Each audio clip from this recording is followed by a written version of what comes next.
I never thought I'd see my mother faint. Or my father's face drain of all color like someone had pulled a plug.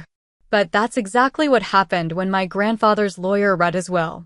One minute, they were snickering about the nobody in the corner, me.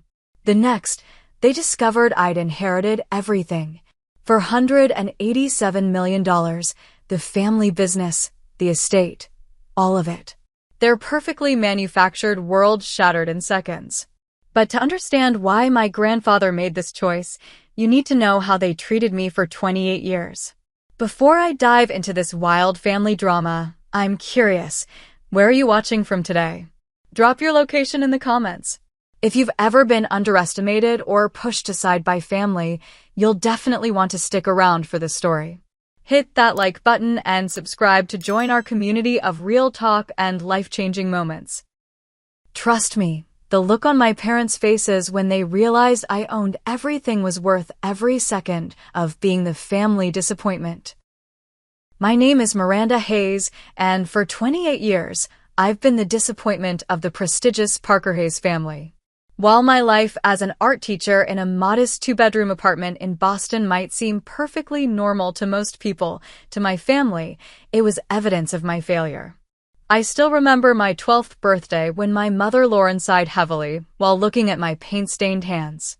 "Miranda, darling, when will you grow out of this artistic phase? Your sister Vanessa was already planning her business career at your age." The comparison stung, but I'd grown used to it by then. Vanessa, for years my senior, was the golden child, Harvard Business School graduate, perfect posture, perfect husband, perfect life trajectory to take over the family business.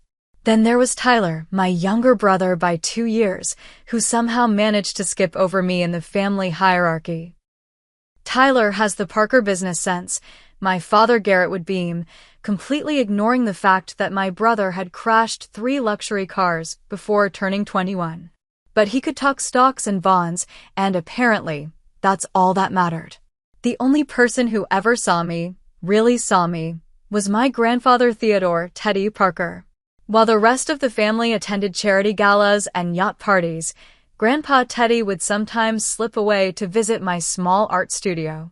"Show me what you're working on, Mira," he'd say, using the nickname only he was allowed to use. 3 months before he passed, we had our last conversation in that studio. I was working on a landscape of the Massachusetts coastline when he stopped by unannounced. "There's something special about how you see the world," he said, studying my canvas with genuine interest. "The others see dollar signs and status. You see beauty and truth." I brushed off the compliment, uncomfortable as always with praise. That lot of good that does in the Parker Hayes dynasty. Grandpa Teddy's eyes took on that mysterious twinkle they sometimes had. "Don't be so sure, Mira. Value isn't always measured in stock portfolios."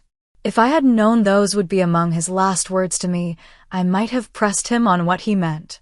Instead, I just offered him tea and we talked about an upcoming exhibition I was participating in, an exhibition my parents would later be too busy to attend. Christmas gatherings at the family estate in Greenwich were particularly painful. I'd arrive with my modest gifts, usually something I'd created myself, and watch as they were set aside in favor of the expensive watches, designer handbags, and exotic vacation packages my siblings exchanged. One Christmas, I overheard my mother telling my Aunt Heather, "Miranda's just different. We've tried everything, but she insists on this artistic lifestyle." The way she said artistic made it sound like a communicable disease. Despite everything, I'd made peace with being the family outsider. I had built a life that fulfilled me, teaching art to enthusiastic children, creating my own work in my free time, and maintaining a small but loyal circle of friends who valued me for who I actually was. I didn't need the Parker Hayes approval to be happy. Or at least that's what I told myself on the rainy Tuesday afternoon when I received the call about Grandpa Teddy's passing. I was alone in my studio, working on a commission piece, when my phone lit up with my mother's name. "Miranda." Her voice was clipped, formal. "Your grandfather passed away this morning. The funeral is on Friday. Do try to wear something appropriate." And just like that, she hung up. No, how are you feeling? No acknowledgement that I might be devastated by the loss of the only family member who ever truly supported me.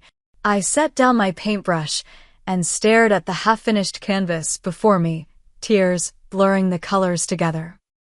What I didn't know then was that Grandpa Teddy had set in motion events that would turn the entire Parker Hayes hierarchy on its head, with me at the center of the storm. 2 weeks after Grandpa Teddy's funeral, where I stood in the back row while my siblings delivered perfectly polished eulogies they hadn't written themselves, I received a formal letter on heavy cream stationery. The return address read Preston and Associates, Attorneys at Law. Dear Miss Hayes, it began. Your presence is requested at the reading of the last will and testament of Theodore James Parker to take place at Parker Estate on Friday, June 12th at 2 p.m. Your attendance is of particular importance. I read the letter 3 times, trying to understand why my presence would be of particular importance. Before I could puzzle it out, my phone rang. My mother. I see you've received the letter about the will reading, she said without preamble. You need to attend, of course, but it's just a formality. Preston insists on having all family members present, regardless of relevance. The pause before relevance spoke volumes. I was planning to come, I replied, trying to keep my voice neutral. Wear the navy dress I bought you for Vanessa's engagement party. At least it looks somewhat professional. She hung up before I could respond, a typical Lauren Hayes power move. As I set the phone down, memories of Grandpa Teddy flooded back, not the formal family gatherings, but the private moments we'd shared that no one else knew about. Like my high school art show junior year. I'd been awarded first place for a mixed media piece exploring wealth inequality, a theme that would have mortified my parents had they bothered to attend. But as I stood nervously by my artwork, a familiar voice spoke behind me. It's provocative, Mira. Makes people uncomfortable in all the right ways. I spun around to find Grandpa Teddy studying my piece, hands clasped behind his back. Grandpa.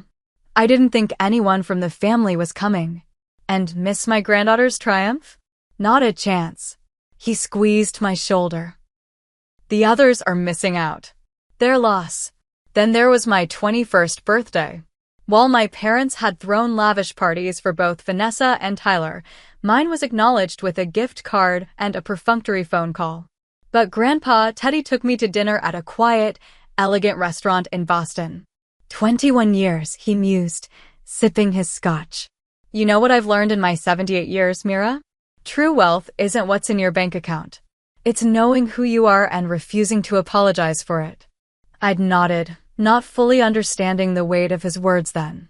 And just last year, when I had my first small exhibition at a local gallery, I'd looked up from speaking with a potential buyer to see Grandpa Teddy examining each piece methodically, despite the pain I knew his arthritis was causing him. My parents had claimed to be too busy with the company merger to attend. These memories were interrupted by a sudden influx of calls and texts from family members who hadn't voluntarily spoken to me in years. Aunt Heather, my mother's sister, called to catch up in a transparently fake display of affection. Cousins Gregory and Cassandra both sent eerily similar messages asking if I was attending the will reading and offering to help me understand anything I might find confusing. Their sudden interest was suspicious, but I tried not to read too much into it. Perhaps Grandpa Teddy's death had made them reflect on family connections. Even as I thought it, I knew better. The morning of the will reading dawned bright and clear, a stark contrast to my turbulent emotions. I stood before my closet, bypassing the navy dress my mother had commanded me to wear. Instead, I chose a simple black sheath dress with a colorful hand-painted silk scarf I'd made myself. Small rebellion, perhaps, but it felt important to present myself authentically. The 3-hour drive to Greenwich gave me too much time to think. I remembered holiday dinners where I'd been seated at the far end of the table, business discussions that deliberately excluded me, and the constant, grinding message that I wasn't enough, wasn't smart enough, ambitious enough, Parker enough. The Parker estate loomed ahead, a sprawling Georgian-style mansion set among meticulously landscaped gardens. As I pulled into the circular driveway, I noted the collection of luxury vehicles already parked. Vanessa's Bentley, Tyler's Maserati, my parents' matching Mercedes, Aunt Heather's Range Rover. My modest Honda looked decidedly out of place, much like its owner. The moment I entered the grand foyer, the whispers began. Relatives clustered in small groups, conversations pausing as they noticed me. My cousin Cassandra's husband Julian actually did a double take, as though surprised I'd been invited. "Miranda." My father's voice cut through the murmurs. Garrett Hayes stood tall and imposing in his bespoke suit, silver hair perfectly coiffed.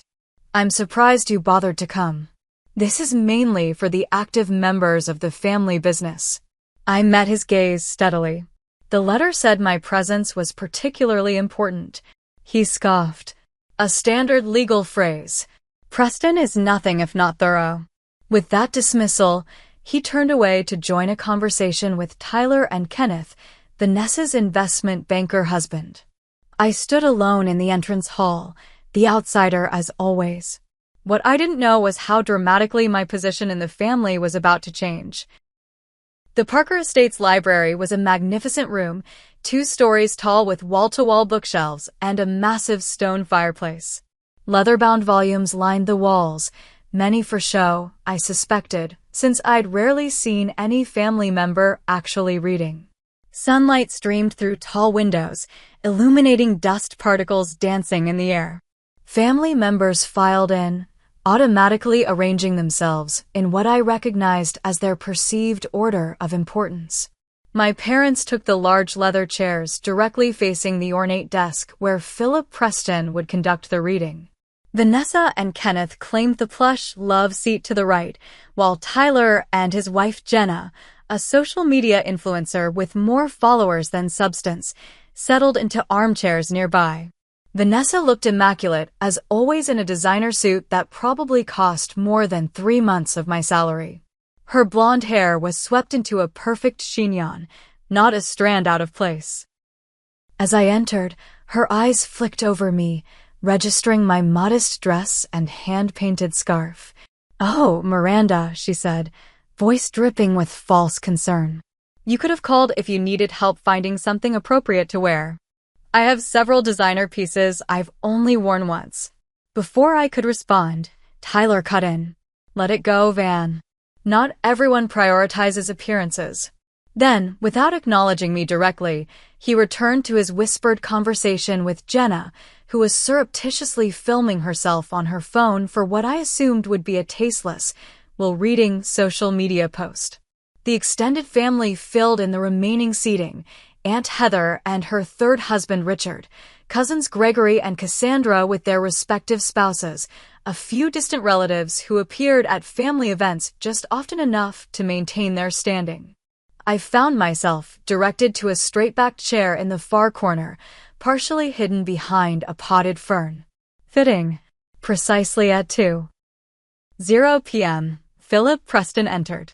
He was a dignified man in his 60s with salt and pepper hair and the measured movements of someone who chose his actions carefully. He'd been the Parker family attorney for decades, though I'd only met him a handful of times. "Good afternoon," he began, arranging papers on the desk. "We are gathered today to execute the last will and testament of Theodore James Parker. Before I begin, I want to express my personal condolences to the family. Teddy was not only my client, but a dear friend." A murmur of appropriate responses rippled through the room. I noticed my mother dabbing at completely dry eyes with a monogrammed handkerchief. Preston began with formalities, then moved to the initial bequests. To Lauren Hayes, my mother, went the family jewelry collection, including pieces dating back to the 1850s. My father received Grandpa Teddy's vintage car collection, 17 vehicles worth millions. Vanessa and Kenneth were given the vacation property in the Hamptons, while Tyler received ownership of a smaller, but still valuable investment property in Aspen. Various extended family members received modest financial gifts, $50,000 here, $100,000 there. Small change in Parker terms, but enough to keep the distant relatives feeling valued. As each bequest was announced, I noticed a pattern forming. The recipients would nod graciously, but their eyes remained tense, calculating. The major assets, the primary estate where we now sat, the family business Parker Industries, and the substantial investment portfolio remained unmentioned. The tension in the room grew palpable. My mother's perfectly manicured nails tapped an impatient rhythm on the leather armrest. Tyler shifted uncomfortably in his seat. Vanessa maintained her composed facade, but I could see the tightness around her eyes. Now, regarding the primary residence, Parker Industries, and the consolidated investment portfolio, Preston continued, adjusting his glasses. The room went completely still. Even Jenna had put down her phone. Then came the moment that would play on repeat in my mind for months to come. My mother, apparently believing herself to be speaking quietly to my father, but projecting more than she realized, leaned over and whispered, "I don't know why the nobody is even here." Several relatives tittered nervously. My face burned with humiliation, but I kept my expression neutral, a skill honed through years of similar jabs. I caught Preston's eye, and something in his expression made me sit up straighter. He looked directly at me with what almost seemed like anticipation. As the whispers subsided, Preston cleared his throat and prepared to continue. "The remainder of the estate," Preston announced, his voice taking on a formal tone, including Parker Manor, controlling interest in Parker Industries, and the primary investment portfolio valued at approximately $487 million. I hereby bequeath to my granddaughter, Miranda Hayes. The silence that followed was absolute, as if every molecule of air had been sucked from the room. For 3 heartbeats, no one moved. No one breathed. Then chaos erupted. My mother's face drained of color so rapidly I thought she might be having a stroke. Her hand clutched at her throat before she literally collapsed back into her chair. The carefully crafted Lauren Hayes' composure shattered completely. My father stood up so violently his chair toppled backward. "This is preposterous," he shouted, face flushing dark red. "There's been a mistake. A clerical error." Vanessa sat frozen, her mouth opening and closing without sound, like a designer-clad fish out of water. Kenneth, always quick to calculate financial implications, was already pulling out his phone, presumably to call his lawyer. Tyler's reaction was the most physically dramatic. He jumped to his feet, knocking over a priceless antique vase in the process. The crash barely registered amid the growing cacophony of voices. "This can't be legal. She knows nothing about business." Teddy wasn't in his right mind. The accusations flew from all corners of the room.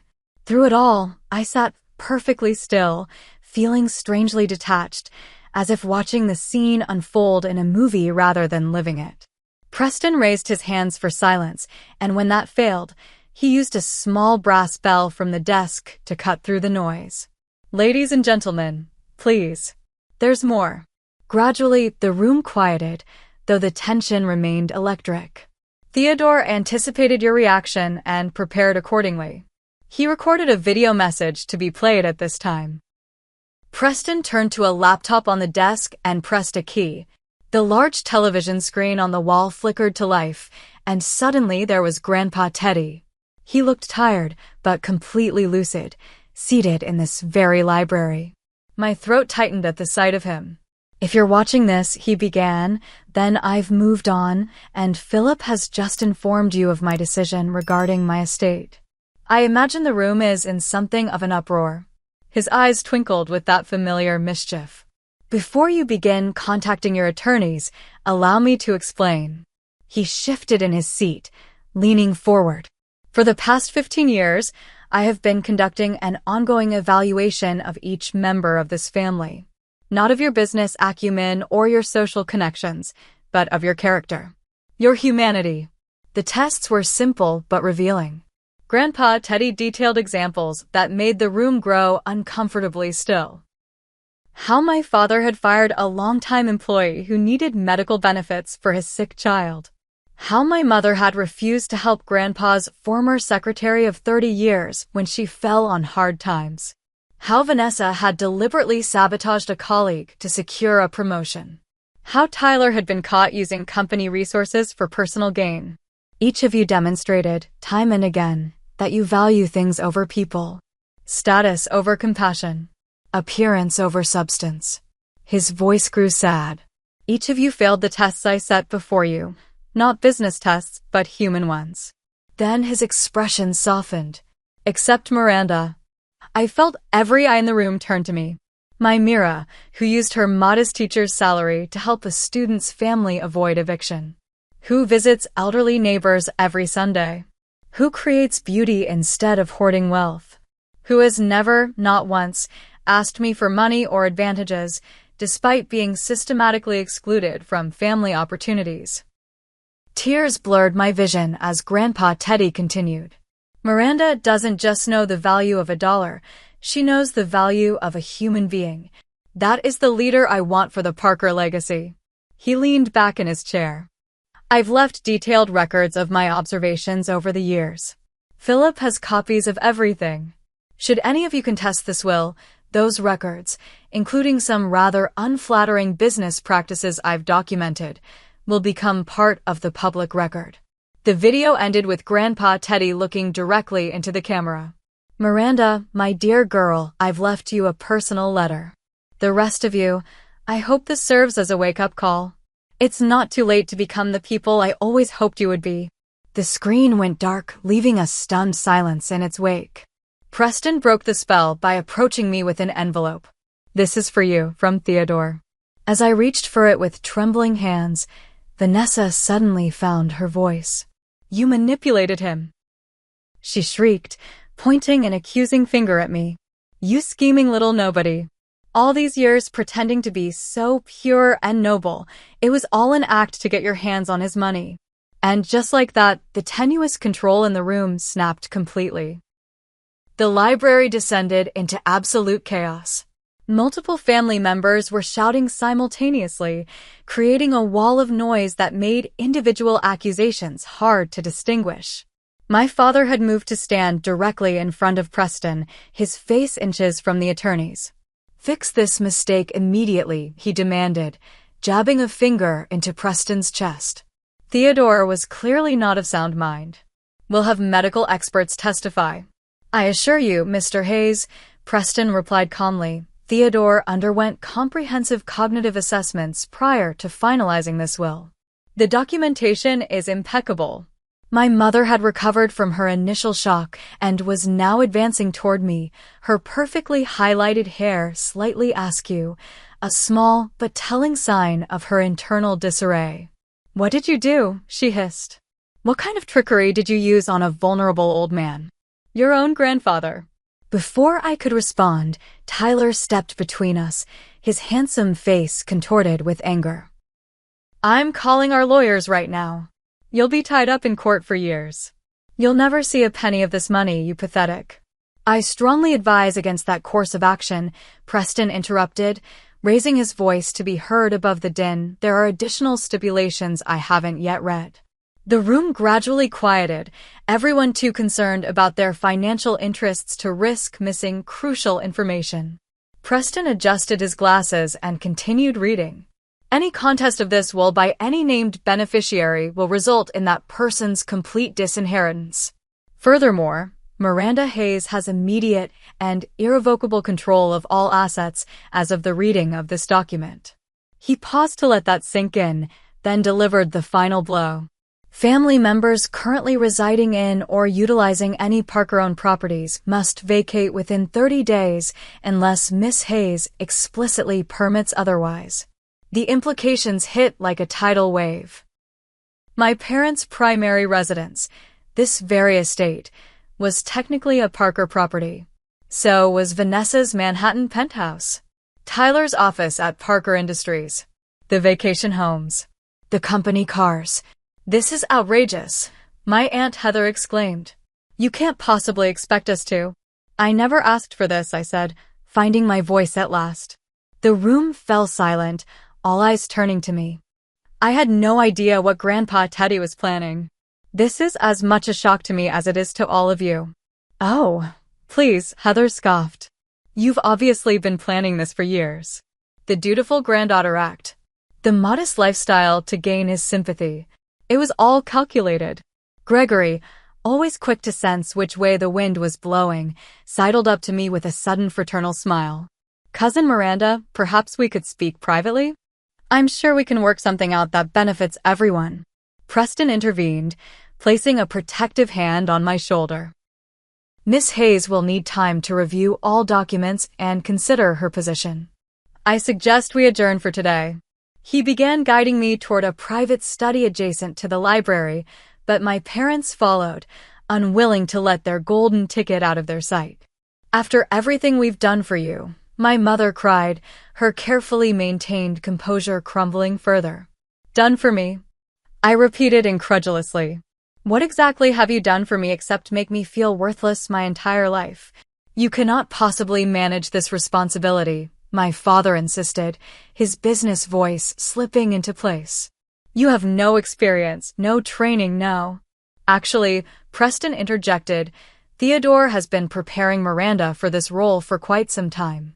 All three of us stared at him. The art history trips abroad? The gallery openings?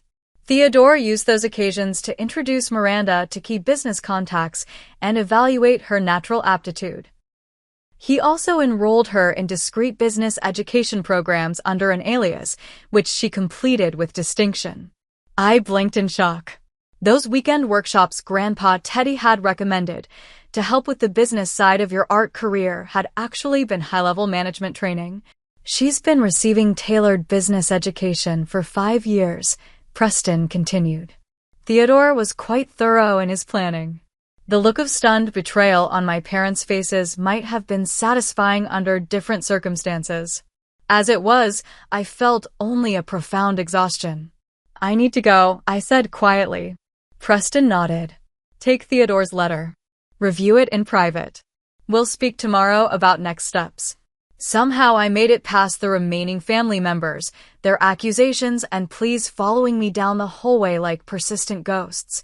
I clutched Grandpa Teddy's letter to my chest, protecting it from grabbing hands and prying eyes. Outside, the summer air felt thick and unbreathable. I collapsed into the driver's seat of my Honda, hands shaking so badly I couldn't insert the key into the ignition. Through the windshield, I could see figures gesticulating wildly through the windows of the mansion, my mansion now, apparently.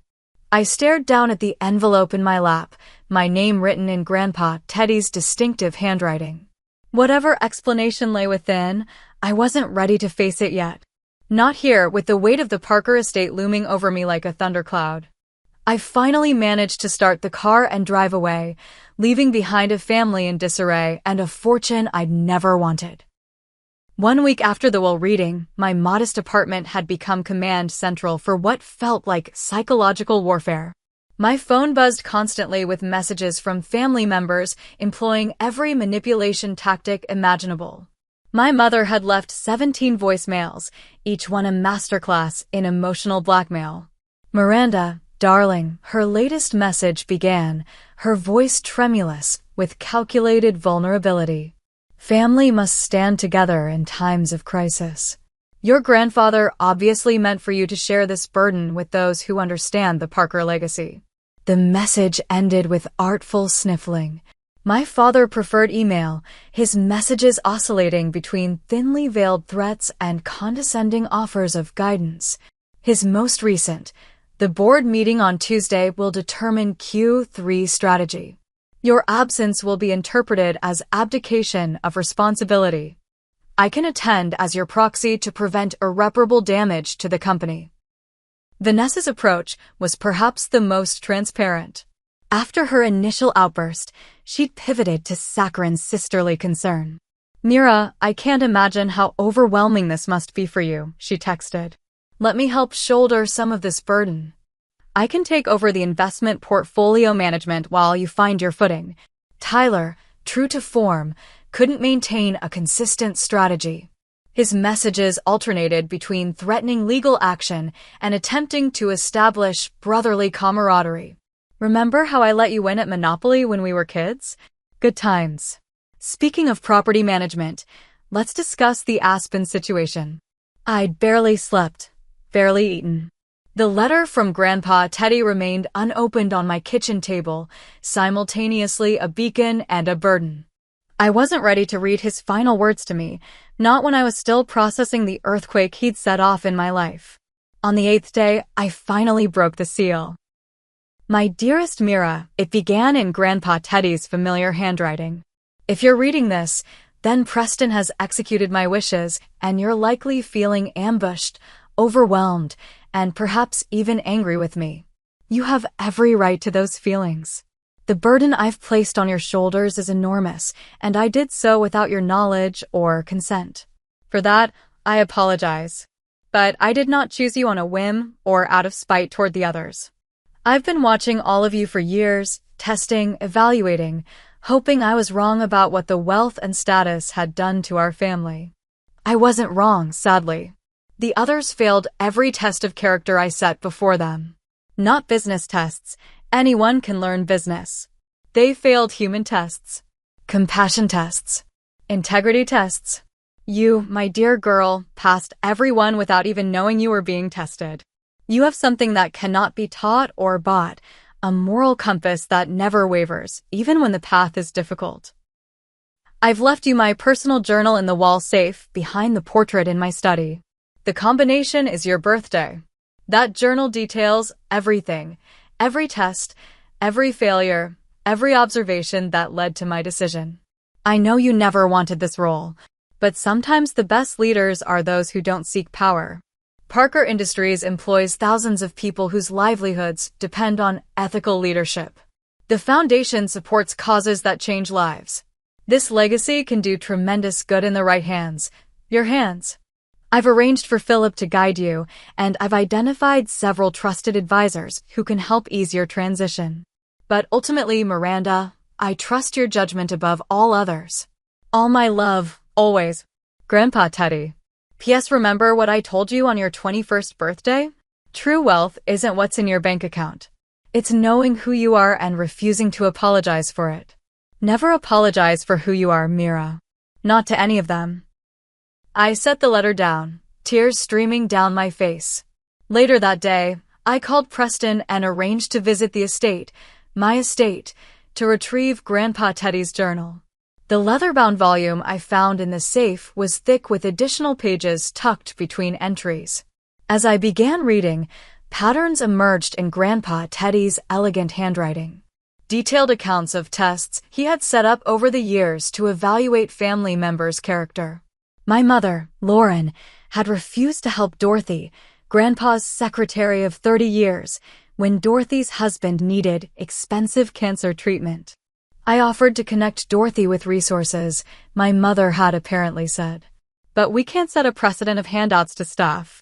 What the journal revealed, and what my mother didn't know, was that Grandpa Teddy had deliberately mentioned Dorothy's situation at a family dinner to see how Lauren would respond. My father, Garrett, had been secretly embezzling from a subsidiary company to cover gambling debts. Grandpa had known, but allowed it to continue as part of his evaluation, documenting every cent. Vanessa had sabotaged another executive's presentation, then taken credit for their ideas. Tyler had been caught on camera berating janitorial staff when he thought no one important was watching. And interspersed throughout were observations about me, small kindnesses Grandpa had witnessed, integrity shown when I thought no one was looking. Miranda gave up her seat on the train to an elderly gentleman, then helped carry his bags when they reached the station. She didn't recognize him as Harold Winters, potential Parker Industries investor. The journal was damning, comprehensive, and utterly irrefutable. As I closed the journal, my phone rang. It was Preston. Miranda, I hope I'm not interrupting, but there's a situation developing. Your family is planning legal action despite the stipulations in the will. They're claiming undue influence and diminished capacity. I felt a momentary panic rise in my chest. The enormity of what I'd inherited, Not just assets but responsibilities, conflicts, decisions affecting thousands of lives, crashed down on me. My breath came in short gasps, the room spinning slightly. "Miranda? Are you all right?" Preston's concerned voice anchored me. "I'm having a panic attack," I managed to say between shallow breaths. "That's entirely understandable. Listen to me. Breathe slowly. You're not alone in this." After I calmed down, Preston continued, "I suggest we arrange a family meeting. On your terms, on your territory. It's time to establish boundaries." After hanging up, I called the one person outside the family I trusted implicitly, my childhood friend Olivia Carter. We'd met in 3rd grade when I was the new girl at school, and she'd shared her lunch with me. Unlike many friendships that faded with time and circumstance, ours had endured. "Holy shit, Mira," she said when I finished explaining everything. "That's cinematic. I don't know if I can do this, Liv. I'm an art teacher, not a CO." "Bullshit," she replied with typical Olivia directness. "You've been managing a classroom of 30 kids with minimal resources and maximal results for years. You're organized, intuitive, and you don't take crap from anyone, except your family, and that's about to change." Her confidence in me helped, but I still felt adrift. After we hung up, I found myself driving to the cemetery where Grandpa Teddy was buried. The late afternoon sun cast long shadows across the manicured grounds as I sat beside his grave. "I wish you'd warned me," I said to the granite headstone. "I wish you'd given me time to prepare." A gentle breeze rustled the flowers I'd brought. "But I think I understand why you didn't." As the sun began to set, I made my decision. I would arrange a family meeting at the estate, my estate. It was time to address everything once and for all. The grand dining room of Parker Manor felt different now that I understood it was legally mine.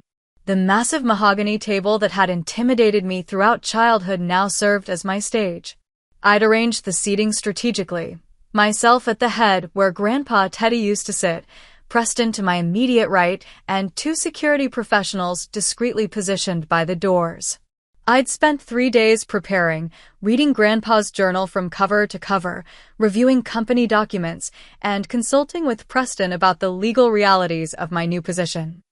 I felt calm in a way I hadn't expected, the calm of someone with nothing left to lose and everything to gain. The family arrived in waves, clearly having coordinated their entrances for maximum impact. My parents came first, presenting a united front in conservative, expensive attire designed to project authority. My mother's pearl necklace and father's gold cufflinks gleamed in the afternoon light, subtle reminders of generational wealth. "Miranda," my father nodded stiffly. "I trust you've come to your senses since our last meeting." I gestured to their seats, halfway down the table, not in their usual positions of honor. The slight widening of my mother's eyes told me the message had been received. Vanessa arrived next with Kenneth, her designer business, attire a calculated choice.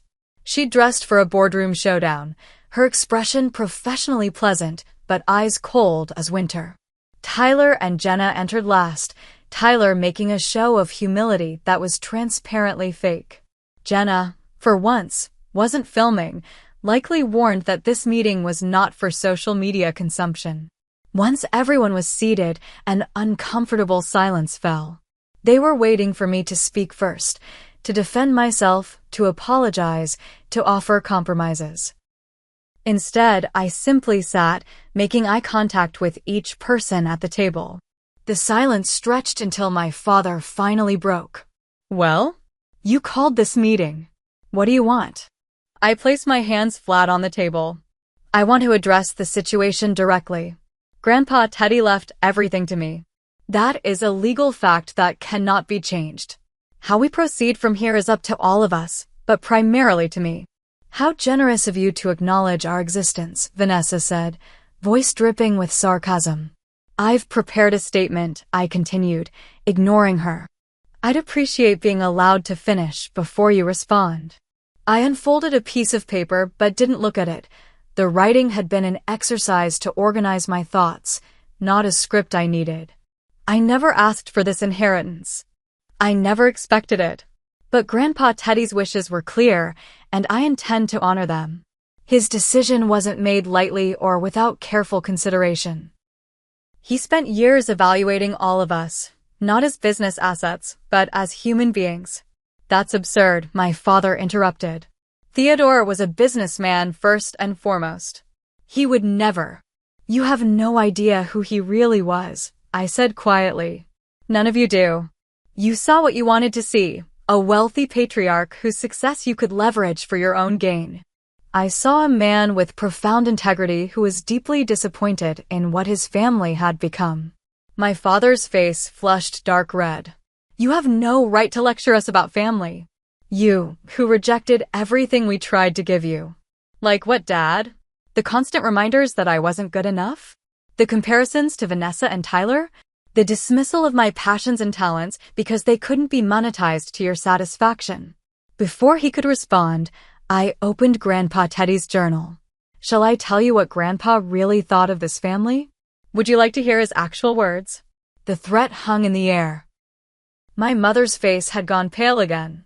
That won't be necessary, Preston said smoothly. I believe what Miranda is trying to establish is that she has access to extensive documentation that would be damaging if made public during any legal proceedings. Are you threatening us? Tyler demanded. I'm stating facts, I replied. Fact 1. I have evidence of Dad's embezzlement from the Westbrook subsidiary. My father's jaw went slack. Fact 2. I have documentation of Mom's affair with Richard Blackwood during the merger negotiations. My mother made a small choke sound. Fact 3. I know about Vanessa sabotaging Emily Porter's career to get her promotion. Fact 4. I have proof of Tyler's unethical business practices, including the falsified environmental impact reports for the Arizona project. The room went deadly silent. I hadn't wanted to start this way, but their hostility had forced my hand. I don't want to use any of this information. I don't want to hurt any of you. But I will not be bullied, manipulated, or threatened out of what Grandpa Teddy entrusted to me. How long? My mother asked suddenly, her voice barely audible. How long what? How long have you been planning this with him? How long have you been gathering information against us? I laughed, a genuine, incredulous laugh. That's the part you still don't understand. I didn't plan anything. I didn't gather information. I didn't even know about most of these things until I read his journal. Grandpa Teddy observed, documented, and decided, all without my knowledge. My mother's carefully maintained facade finally cracked completely. I don't understand, she whispered, and for the first time in my life, I saw real vulnerability in her eyes. Why you? I was his daughter. His only child.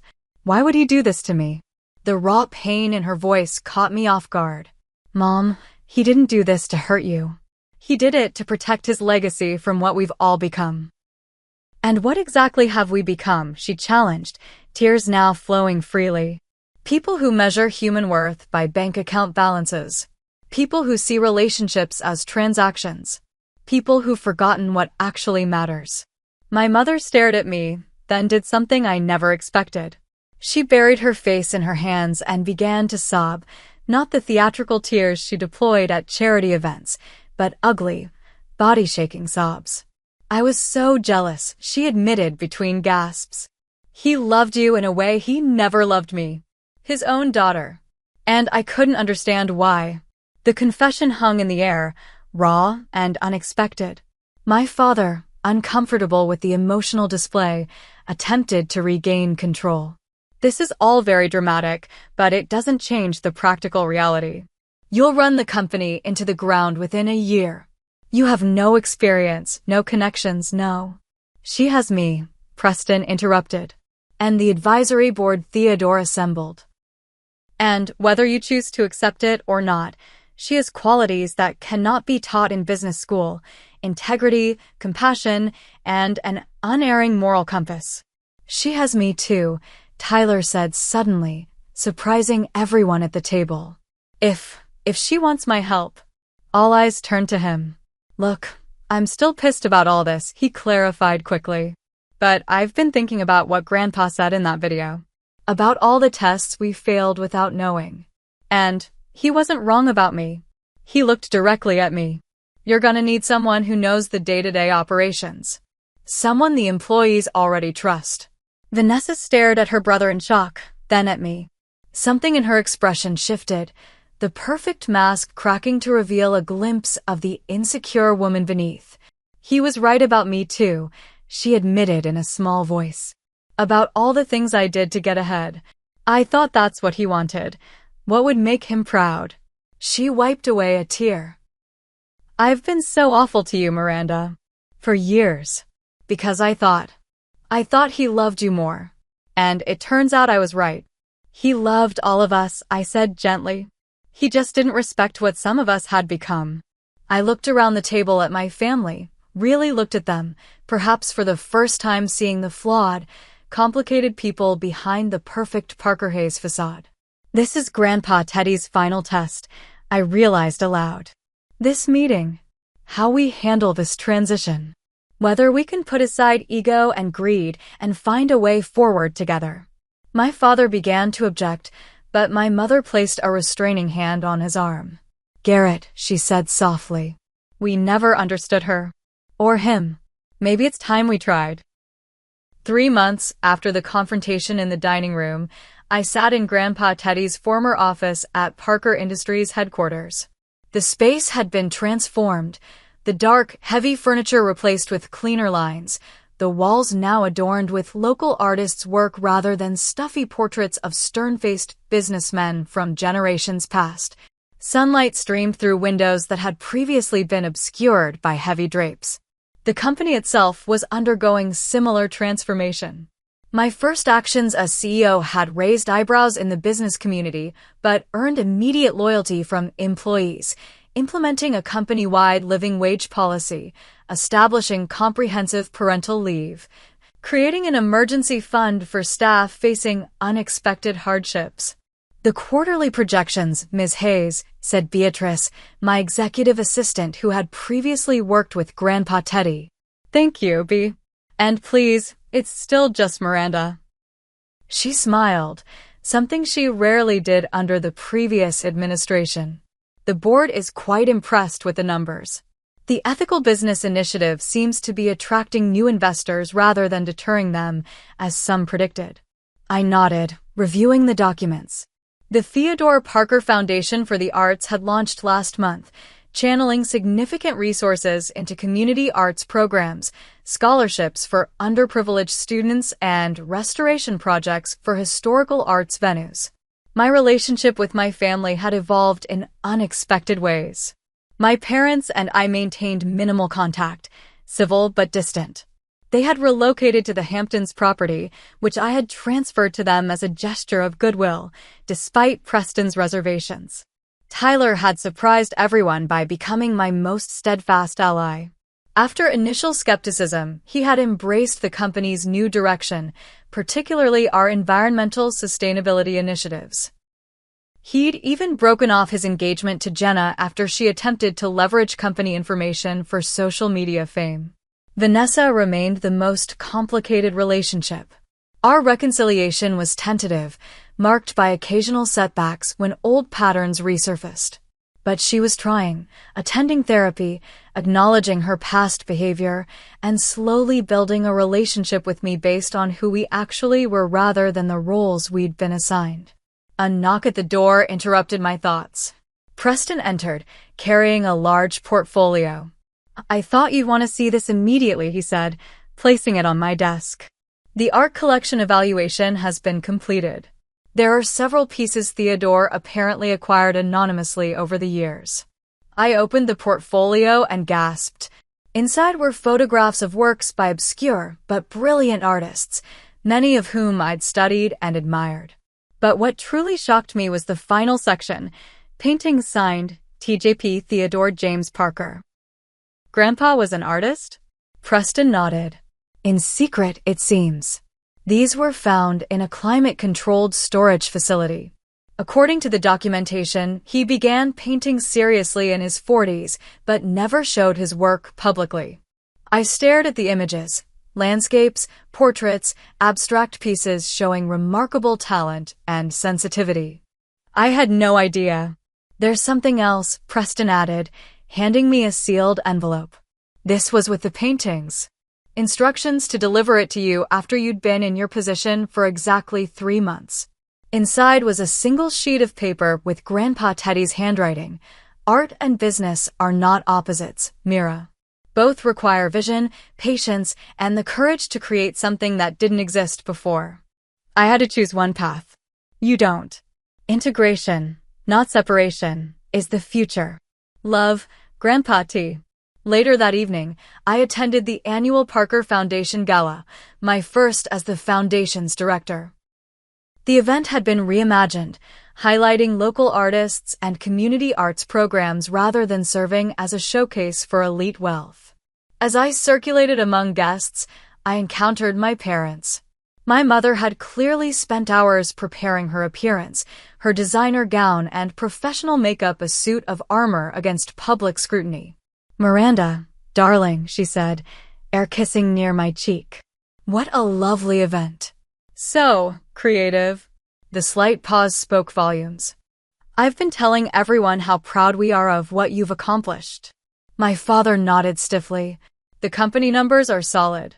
"You've surprised me, I'll admit. Though I still believe some of the traditional approaches." "Thank you both," I interrupted gently. "I appreciate your support.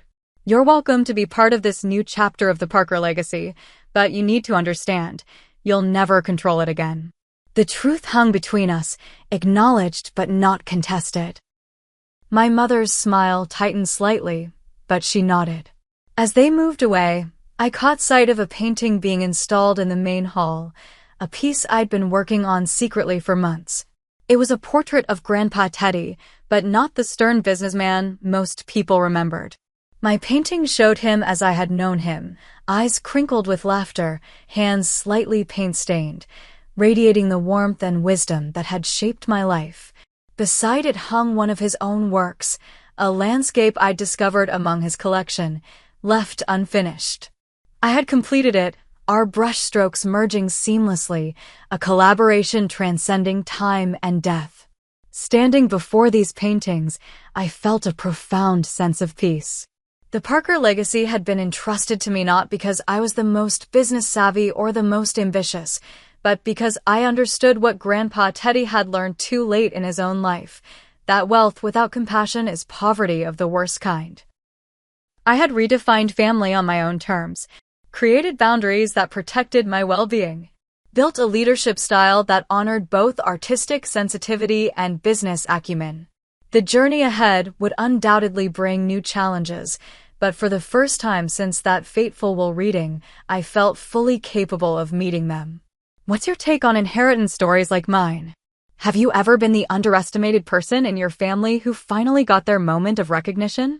I'd love to hear your thoughts in the comments below. And if this story of family drama and sweet justice resonated with you, please hit that like button and subscribe for more real-life stories that prove life can sometimes be more dramatic than fiction. Share with anyone who needs a reminder that sometimes the quiet ones are watching everything. Thank you for listening to my journey from nobody to the guardian of the Parker legacy. Until next time.